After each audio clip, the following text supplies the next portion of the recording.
Hello friends, എല്ലാവർക്കും എൻ്റെ മറ്റൊരു വീഡിയോയിലേക്ക് സ്വാഗതം. ഇന്ന് ഞാൻ ചെയ്യാൻ പോകുന്നത് വെണ്ടക്ക വെച്ചിട്ടുള്ളൊരു ഗ്രേവിയുടെ റെസിപ്പി ആയിട്ടാണ്. വളരെ സിമ്പിളായിട്ട് കുറച്ച് ഇൻഗ്രീഡിയൻസ് കൊണ്ട് തന്നെ നമുക്ക് വീട്ടിൽ തയ്യാറാക്കുന്ന ഒരു ഗ്രേവിയാണ്. എല്ലാവരും ഒന്ന് ട്രൈ ചെയ്ത് നോക്കണം. കഴിക്കാനും വളരെ ടേസ്റ്റാണ്. അതിന് വേണ്ടിയിട്ട് ഞാനിവിടെ ചെറിയൊരു കടായി അടുപ്പത്തേക്ക് വെച്ചിട്ടുണ്ട്. ഇതിലേക്കൊരു 1.5 ടീസ്പൂൺ വെളിച്ചെണ്ണ ഒഴിച്ചിട്ടുണ്ട്. പിന്നെ ഇതിലേക്ക് ചേർക്കുന്നത് കൊത്തിയരിഞ്ഞ ചെറിയൊരു സവാളയാണ്, ചെറിയൊരു കഷ്ണം, പിന്നെ 2 അല്ലി വെളുത്തുള്ളി കുത്തിയത് ചേർത്തിട്ടുണ്ട്. ഇതൊന്ന് വഴറ്റിയതിന് ശേഷം നമുക്കിതിലേക്ക് ചെറിയൊരു തക്കാളി ചേർത്ത് കൊടുക്കുക. അതിനോട് കൂടി തന്നെ ഒരു പച്ചമുളകും ചേർത്തിട്ടുണ്ട്. പിന്നെ കുറച്ച് കറിവേപ്പിലയും എല്ലാം കൂടി നന്നായിട്ടൊന്ന് വാടി വരണം.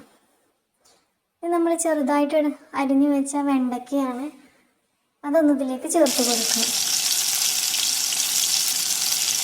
പിന്നെ കുറച്ച് കൂടി ഒന്ന് ചേർത്തിട്ട് ഇതൊന്ന് അടച്ച് വെച്ച് വേവിച്ചെടുക്കണം.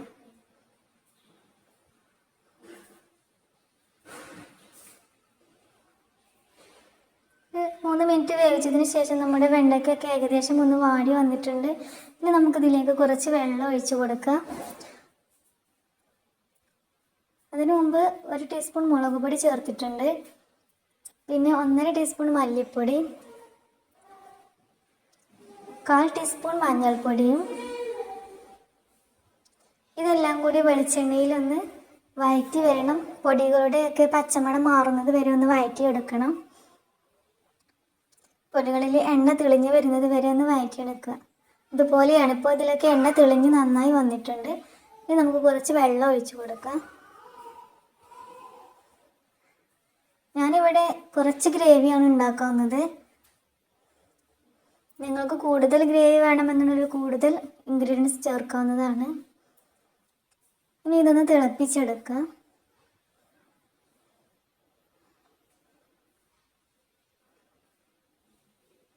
അപ്പോൾ ഇത്രയേ ഉള്ളൂ. ഇത്ര സിമ്പിളായിട്ട് തന്നെ നമുക്ക് തയ്യാറാക്കാവുന്നതാണ്. എല്ലാവരും ഒന്ന് ട്രൈ ചെയ്ത് നോക്കുക. അപ്പോൾ ഇന്നത്തെ ഈ വീഡിയോ ഇഷ്ടപ്പെട്ട എല്ലാവരും ഒന്ന് ലൈക്ക് ചെയ്യുക, ഷെയർ ചെയ്യുക, സബ്സ്ക്രൈബ് ചെയ്യുക. ഇനി അടുത്തൊരു വീഡിയോ ആയിട്ട് വീണ്ടും കാണാം.